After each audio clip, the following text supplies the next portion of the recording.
हे पितरांनो तुम्हाला नमस्कार करतो. ओम श्री गणेश देवताय नमः. ओम श्री गुरुदेवताय नमः. ओम श्री गुरुदेवताय नमः. ओम सर्वश्री इष्टदेवताय नमो नमः. शिवशरणात मित्रांनो, मी कडाप्पा परत एकदा आपल्या समोर हजर आहे. माझ्या धर्मकरम चॅनलमध्ये आपले सहर्ष स्वागत करीत आहे.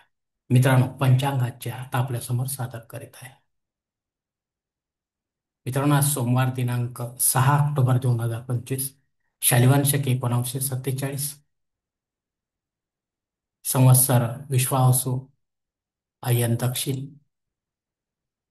ऋतू शरद, मास अश्विन, पक्ष शुक्ल, तिथी मित्रांनो आजची चतुर्दशी तिथी आहे. दुपारी 12 वाजून 24 मिनिटांनंतर पौर्णिमा तिथीला सुरुवात होईल. वार सोमवार आहे. नक्षत्र मित्रांनो उत्तरा भाद्रपदा नक्षत्र आहे. उद्या पहाटे 4 वाजून 2 मिनिटांनंतर रेवती नक्षत्राला सुरुवात होईल. योग मित्रांनो वृद्धी योग आहे.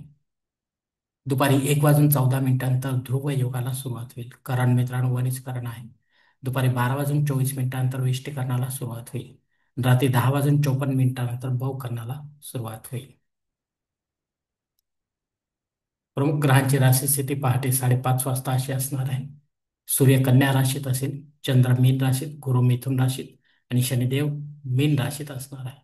मित्रांनो, सध्या चंद्र राशीनुसार कुंभ, मीन व मेष या 3 राशींना 7.5 सुरू आहे. तर या 3 राशींच्या जातकांना ही 7.5 कशी जाणार आहे, यासाठी आपल्याला ज्योतिषाचा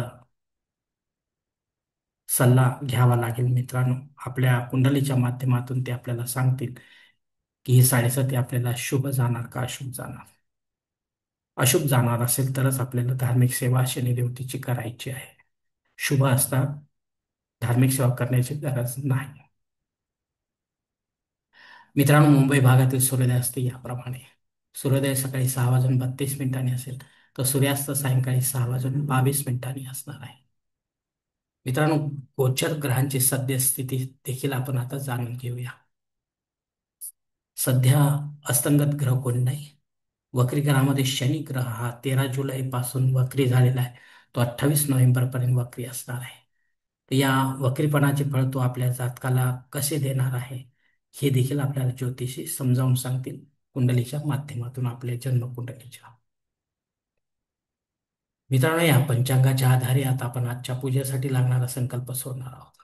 तेव्हा आपण आपल्या उजव्या हाताच्या तळहातावर एक पळी पाणी, थोड्या अक्षात एक फुल वा फुलाची पाकळी घ्या आणि हा छोटासा संकल्प म्हणायला सुरुवात करा.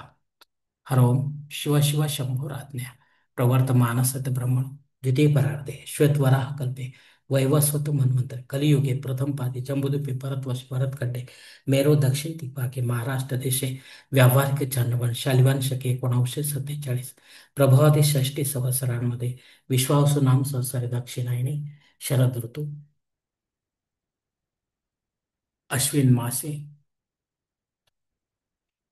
शुक्ल पक्षे इंदू वासरे उत्तरा भाद्रपदा नक्षत्रे वृद्धी योगे वनिज करणे चतुर्दशी शोधितो वीर गोत्रात उत्पन्न मिकडापा मूळ पात्र दुरित क्षेत्र श्री पार्वती पते परमेश्वर पित्यार्थ विधिवत पंचोपचार एवं नित्य देवपूजा एवं इष्टलिंग पूजा करिष्ये.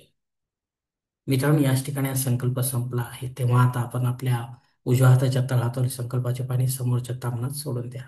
मित्रांनो, या संकल्पाची वेळ मर्यादा दुपारी 12 वाजून 24 मिनिटांपर्यंत असणार आहे. या वेळेनंतरही आपल्याला संकल्प सोडायचा असेल कुठल्याही धार्मिक विधीच्या संपन्नतेसाठी, तर कृपा करून आपण वरील बदललेल्या पंचांगाचा आधार घ्यायचा आहे.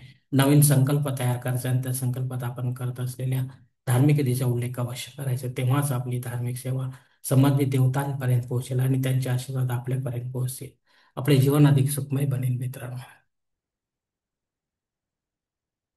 मित्रांनो, आता मुहूर्त विभागामध्ये पाहूया. या धार्मिक विधीने त्यांचे मुहूर्त काळ याप्रमाणे दिलेले आहेत.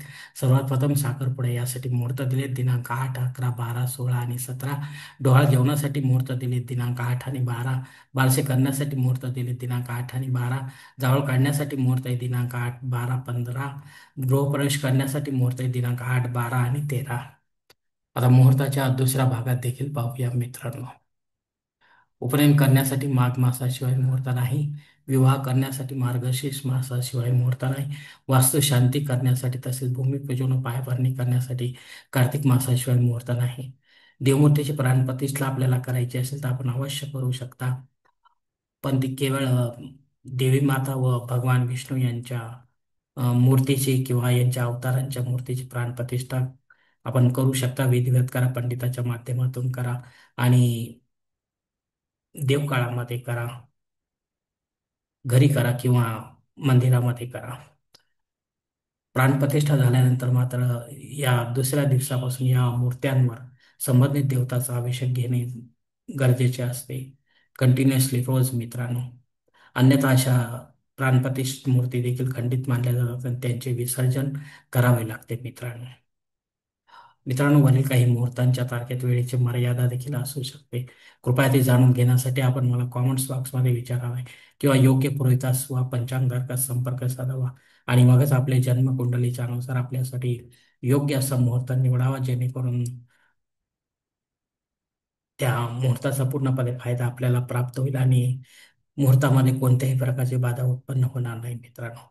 आणि असा मुहूर्त जर आपल्याला मिळत नसेल तर मग मात्र आपण स्वतःहून किंवा पंडिताच्या माध्यमातून यापेक्षा नव्याने काही वेगळा मुहूर्त निर्माण करण्याचा प्रयत्न करू नका.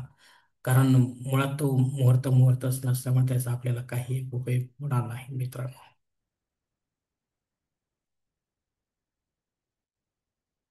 मित्रांनो, पंचांगातील इतर काही महत्वाची जी माहिती आहे ती आता आपण पाहणार आहोत. पंचांग शुद्धी नाही मित्रांनो.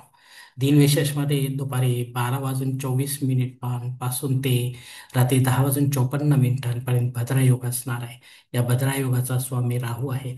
त्यामुळे आपण या काळामध्ये शक्यतो आपली महत्वाची किंवा विशेष कामे करू नका. जी रेग्युलर आहे तीच करा. अन्यथा आपल्या कामात यशाची अपयश येण्याची शक्यता जास्त असते. पौर्णिमा श्राद्ध कर्म आहे मित्रांनो. आपल्या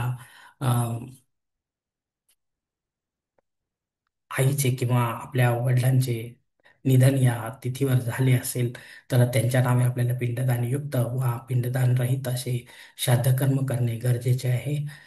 घरी करा किंवा तीर्थक्षेत्री करा, पण विधिवत करा, पंडिताच्या माध्यमातून करा आणि दुपारी 2 ते 4 या वेळेत शक्यतो करा प्राण काळामध्ये. तेव्हाच आपली पितरसेवा आपल्या पितरांपर्यंत पोहोचेल आणि त्यांचे आशीर्वाद आपल्यापर्यंत पोहोचेल. आपले जीवन अधिक सुखमय बनेल मित्रांनो. मित्रांनो, कोजागरी पौर्णिमा आहे.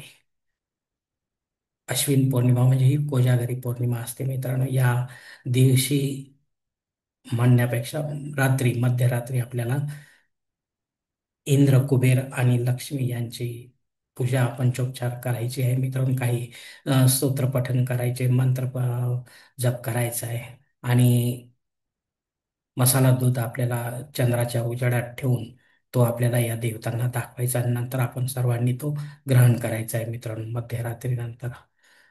तर यासंबंधी माझा स्वतंत्र व्हिडिओ आहे, तो आपण पाहू शकता अधिक माहितीसाठी मित्रांनो. आकाश दीपदान या पूजा करताना आपल्याला करायचे आहे. अर्थात आपण जर आपल्या इमारतीच्या किंवा घराच्या छतावर आपण हे करत असाल तर आपल्याला दीपपूजन करणे गरजेचे आहे. म्हणजेच हे आकाश दीपदान झाले मित्रांनो. कारण थेट दीपाचा आणि आकाशाचा संबंध या ठिकाणी येतो, जसा घरामध्ये येत नाही, मंदिरामध्ये येत नाही मित्रांनो. म्हणून याला आकाश दीपदान म्हटलेलं आहे. मध्यरात्री लक्ष्मी व इंद्र व कुबेर यांचे पूजन आपण माझ्या व्हिडिओमध्ये सांगितले आहे, त्याप्रमाणे आपण करावे मित्रांनो. अग्नी पृथ्वीवर हजर नाही, त्यामुळे आपल्याला नव्याने काही होम यज्ञ कर्मकांड सुरू करता येणार नाही. जे रेग्युलर आहे तेच आपण करू शकता मित्रांनो. राहुकाळ सकाळी 7:30 ते 9 वाजेपर्यंत आहे.